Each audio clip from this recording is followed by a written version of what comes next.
کوvan Amedî Serokê Federasyona Komeleyên Kurdistanê li Swêdê mêvanê min e li ser vê mijarê em dê biaxefin dem baş kekeyê kovan kek kovan li tevbî şirk bû li kitêbxaneya tevbî şirk bû zimanê Kurdî wekî zimanê mehê hatiye hilbijartin wekî mezintirîn saziya Kurdî li Swêdê Federasyona Komeleyên Kurdistanê vê pêngavê çawa dinirxîne. Em vê pengavekî baş dibînin bi rastî jî destxweşî li wan dikin. Destxweşî li wan hevalan dikin ku li ser vê tiştê kar û xebat kirine. Bi rastî Kurdên Swêd mesele zimanê Kurdî de gelekî hestiyar in. Hema Federasyona Komeleyên Kurdistanê bûre hewa sal û nîv 2 sal e me li vir li ser zimanê Kurdî kampanyayekî vekiriye. Elbette ku ev kampanya me paralel kampanya welatê jî girêdayî ye.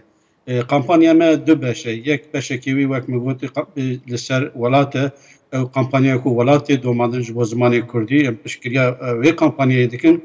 Ya duhem jî li Swêdê rewşa zimanê Kurdî, rewşa mamosteyan, rêjeya şagirtên Kurdî li Swêdê û rewş çawa ye em li ser wê jî kar û xebat dikin. Ama îro bi sê çar mamosteya reketime têkiliye ku em çawa dikanin rewşa zimanê Kurdî, rewşa perwerda zimanê Kurdî li Swêdê baştir bikin.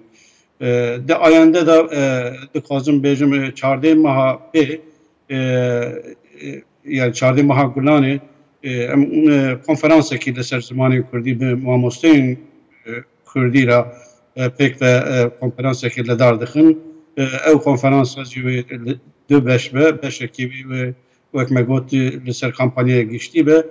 Ya duhem jî li ser rewşa zimanê Kurdî, rewşa perwerda zimanê Kurdî li Swêd be. Ew jî di çardê meha Gulanê de em pêk bînin. Bi rastî ev salên dawî de me li ser zimanê Kurdî gelekî kar û xebat kir.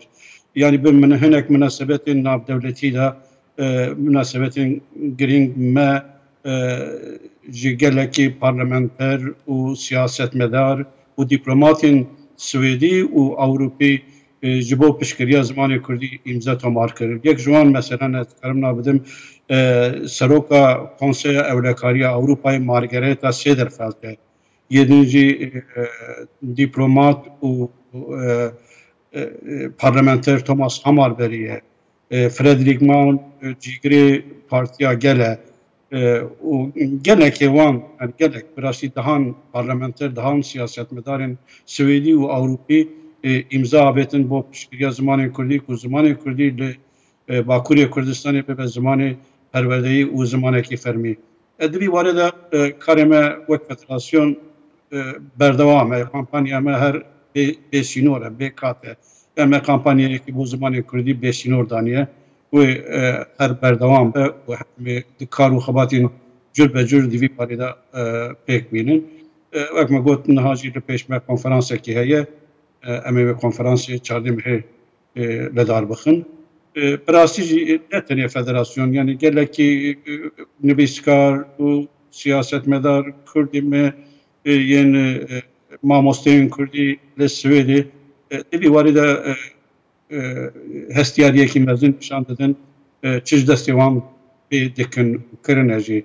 Ez ji niha ve spasiya wan hevalan dikim, spasiya mamosteyên Kurdî dikim û spasiya xwendewanan dê bavan jî dikim ku zarokên xwe dişîrin ji bo dersa zimanê Kurdî.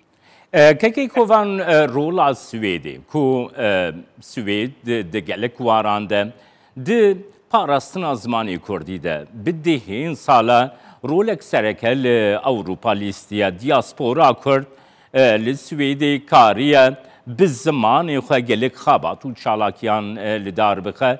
Vê rola Swêdê hûn wekî federasyon çawa dibî? Em wek bi rastî Swêd yani dibêjin unîk Swêd yani numuneyekî gelekî balkêş e. Tesîra Swêd li gelekî welatên dinê Ewropayê jî kiriye. Heta li welat jî kiriye. Yani wexta li Swêd kitêb dahatin çapkirin, rojname dahatin çapkirin, kovar dahatin çapkirin li welatên me li Kurdistanê qedexe bû.